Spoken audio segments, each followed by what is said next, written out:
Woo, this is sad. Here you have someone pretending to be a tough guy turn out to be just a second banana for Joy Behar, the poster child for Trump derangement.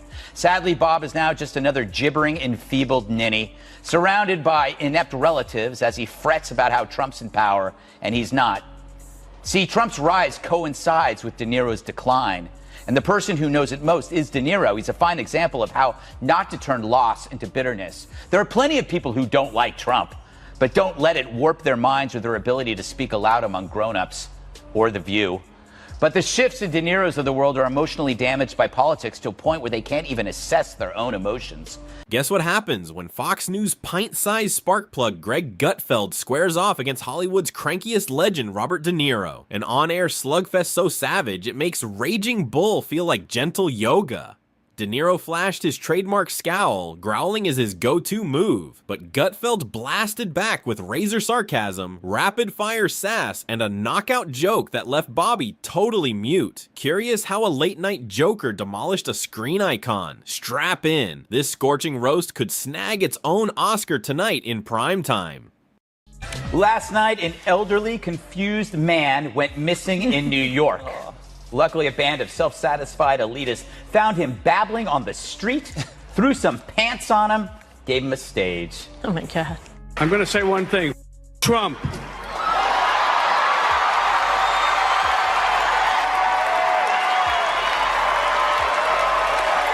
Long ago, in a kingdom of faded trophies and shelved Oscars, Robert De Niro decided he wasn't merely an actor anymore. He became the self-appointed oracle of virtue, political insight, and Hollywood-powered outrage. Obviously, when a nation wrestles with tangled problems, what it truly craves is an 80-year-old film legend bellowing from his Manhattan penthouse, declaring that everyone else is living incorrectly at the top of his lungs for dramatic effect, of course, today. Robert De Niro graced the knitting circle in hell known as The View, where he tried to link random thoughts into a sentence. Joy was there to wind him up, since he's played some of the most unredeemable characters. You have played some of the most really unredeemable characters. Travis Bickle. Travis Bickle was a psychopathic taxi driver. Jake LaMotta, who used to beat his wife, and he was in the Raging Bull. Is Trump worse than they are?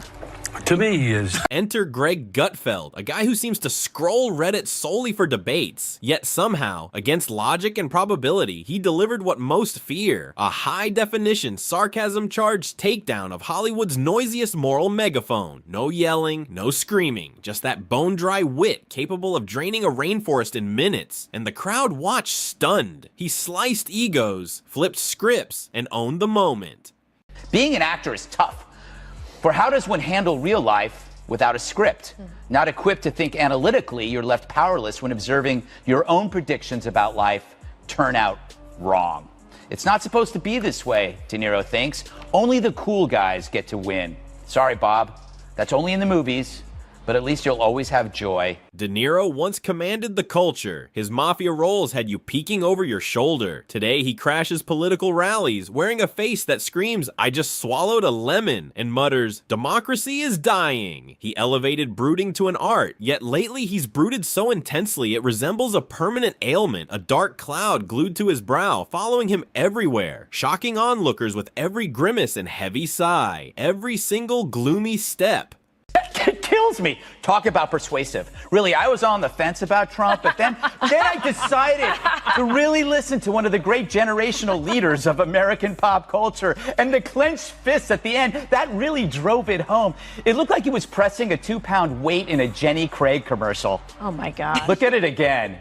It's so cute. It's like he found out the restaurant serves Jell-O, or that he won a $10 scratch off, or he scored a cameo in Jersey Shore, or he had his first #2 in a week. Greg Gutfeld never needed a massive stage. He only required a bright spotlight and a pinch of everyday logic. When he aimed that beam at De Niro, the legendary actor failed to glitter beneath the glare. Strip away the storm cloud of furious Hollywood elite vibes, and you discover a man whose idea of bonding with regular citizens is hollering at them during unsolicited interviews. While De Niro paraded around in his newest performance, America's Most Outraged Grandpa, Gutfeld jotted observations observations, not for acting tips, but to examine that rare creature, the unintentionally hilarious celebrity. This specimen thrives at award shows, grows loudest during election seasons, and dines exclusively on pure self-importance. De Niro, you see, has perfected the high ground lecture routine atop glittering podiums. He appears convinced every phrase he speaks is a grand monologue, and each crowd is a captive class. Yet on this occasion, someone in the cheap seats arched a sardonic eyebrow, and that eyebrow belonged to Greg Gutfeld. Make no mistake, Gutfeld didn't counter with fury. He countered with practiced eye rolls, quick smirks, and silence sharper than a surgeon's scalpel. The crowd gasped, cameras flashed, and De Niro's lecture evaporated, leaving only awkward air and Gutfeld's victorious grin behind. Yeah,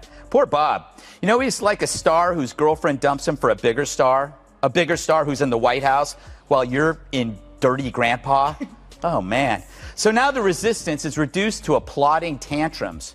Who knew De Niro's lasting role would be irrelevant gas bag pleasing irrelevant peers? And he's doing this as Trump organizes a summit. Not a war, a summit. And you got to wonder, if it were President Hillary, Bob's choice, would you actually have a summit or would you have a war? But forget deeds. What matters is adulation received from an emotional display before a packed sea of millionaire lemmings.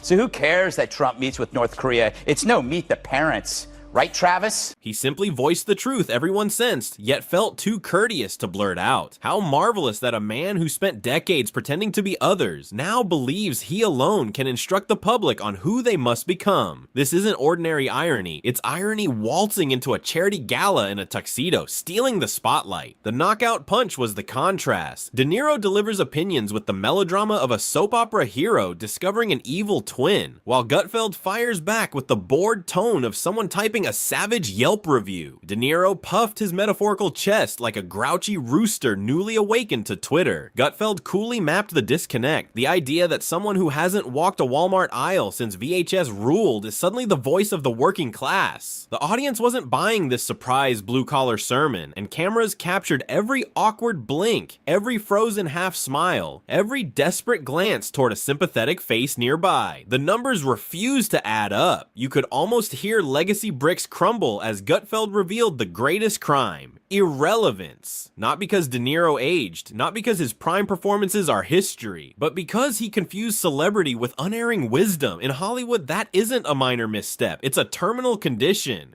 De Niro clearly has thought about this, more so than his career. His choice of roles is now down to cinnamon and lobster. He was then asked about the Trump kids. At least he doesn't want my kids to take this the wrong way. I don't want my kids to take this the wrong way, but if my kids did what these kids did, I wouldn't want to be related to them. I would disown them. Gutfeld, with his trademark deadpan delivery, performed the comedic equivalent of brandishing a mirror, and De Niro despised the reflection. Instead of glimpsing Travis Bickle or Vito Corleone, he spotted a pampered millionaire wagging a scolding finger at the masses from his manicured fortress. The best part? Gutfeld hardly exerted himself. De Niro handed him gold on a silver platter, layered with righteous fury and dusted in dramatic pauses. The actor has basically become the living embodiment of an angry Facebook comment, forever simmering. This was not a duel. It was a solo comedy routine with De Niro cast as the oblivious punchline, while Gutfeld orchestrated the applause and De Niro unwittingly played himself. Tragically for the legend, the audience recognized the difference. When Gutfeld began referencing data and exposing glaring contradictions, tension soared. Not because he thundered louder, but because he whispered smarter. That's the shrewd nature of sarcasm. It slices silently yet leaves a vivid scar. He jabbed at the idea that celebrity activism should be treated as sacred scripture. Because really, if anything screams genuine hardship, it's someone spending weekends in Cannes and weekdays ranting about injustice from a plush SUV every single day. What a sad end for a great actor. He went from Raging Bull to this.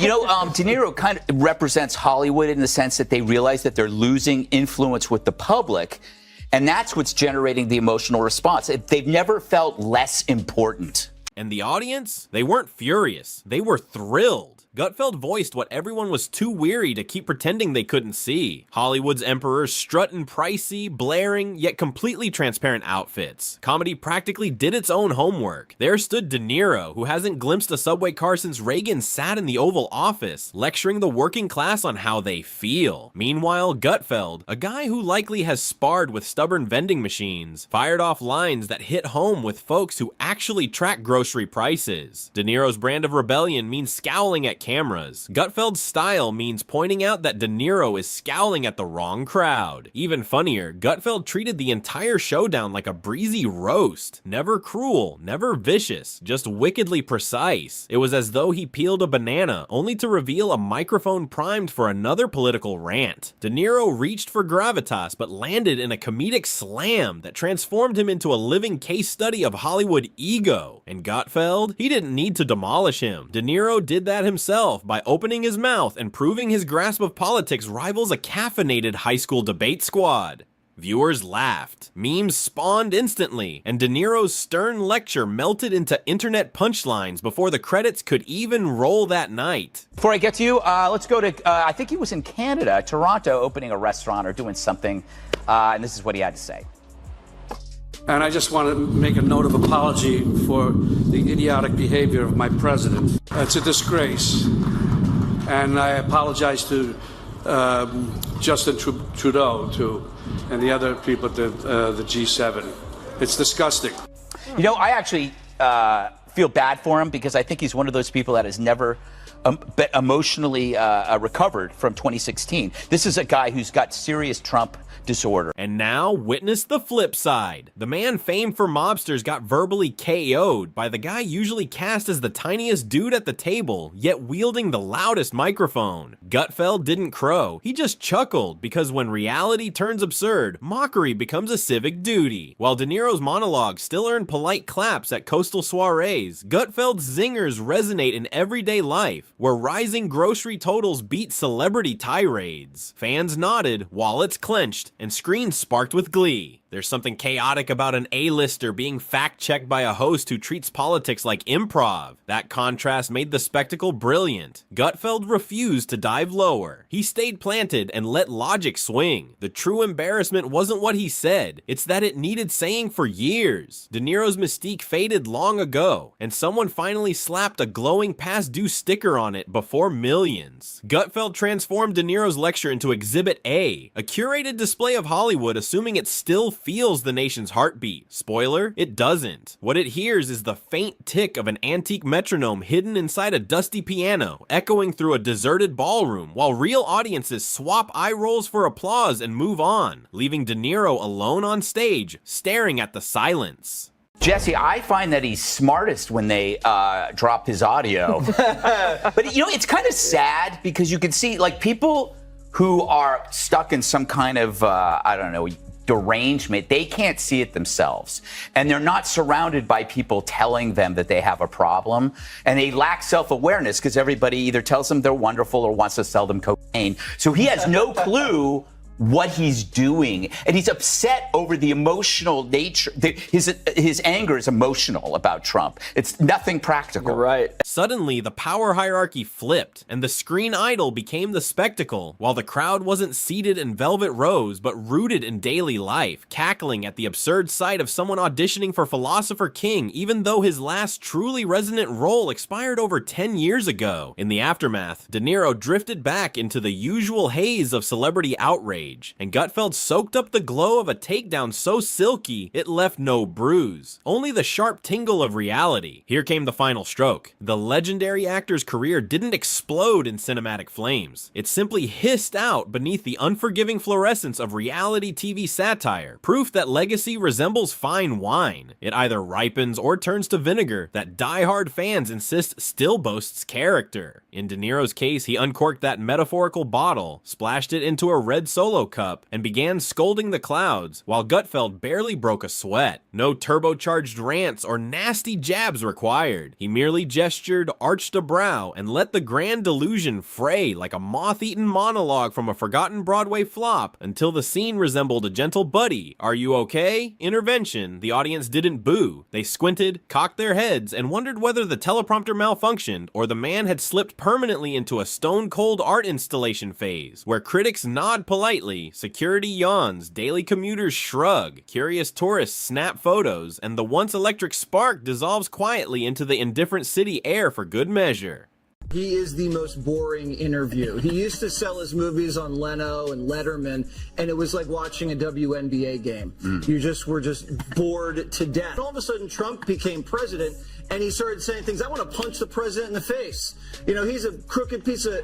And then all of a sudden, De Niro became interesting during his media tours. And that's the only way now he can get publicity for his film, is by cursing and saying... Here's the twist. De Niro didn't stumble because of wrinkles or years on the calendar. He's drifting into the void because he clings to a blown-up museum piece version of himself that stopped touching real people back when Blockbuster vanished from every strip mall. While he imagines he's America's conscience, most folks simply wish he'd stay in movies where he isn't barking like a drill sergeant auditioning for a retirement home sketch. Gutfeld understood the assignment. He didn't have to drag De Niro's name through mud. He merely lifted a mirror so the actor could watch himself do the dirty work. That is the real sting, not mockery, not insults, but plain exposure. The gap between how De Niro views himself as some mythic cultural oracle and how the public sees him, a former powerhouse now moonlighting as the cranky uncle in the group chat, is wider than ever, and the self-combustion was glorious. Picture a vintage jukebox suddenly trying to download Spotify, clunky, confused, and squealing. De Niro kept swinging at shadows, playing roles nobody requested anymore, while Gutfeld leaned back, sipping coffee with a smirk that whispered, "So this is the great Robert De Niro, huh?" The humiliation wasn't the teasing itself. It was the dawning realization that he became the punchline long before the first joke even landed. Legacy must be earned, and relevance must be maintained. De Niro once possessed both, yet somehow mislaid them behind a mountain of fiery speeches and misfired appearances. Gutfeld stole nothing. He simply yanked the curtain, showing a legend no longer towering, just loud. The echo that followed each punchline was deafening, a cavernous hush proving audiences crave more than another furious millionaire repeating hazy slogans from a velvet pedestal. Crowds want someone who can slice through the clamor with a wink and a sly grin, and Gutfeld, for better or worse, delivered. He exposed the Emperor's wardrobe malfunction without even lifting his voice. Just a couple of well-timed jokes, a handful of facts, and an exquisite pause. It felt like watching a casual garden hose flatten a sandcastle. Effortless, soaking, final. De Niro attempted Shakespeare at a stand-up night. Gutfeld popped a pie in his face. Ultimately, the true humiliation wasn't that De Niro got roasted, it was that the roast made more sense than his earnest monologue. As the credits roll on this one-man demolition of cinematic sanctimony, one truth stands tall. If Gutfeld ever tires of late-night banter, he could teach a masterclass in dismantling celebrity egos with laughter. Until then, De Niro's vintage spotlight flickers, and the audience strolls away chuckling at yesterday's hero.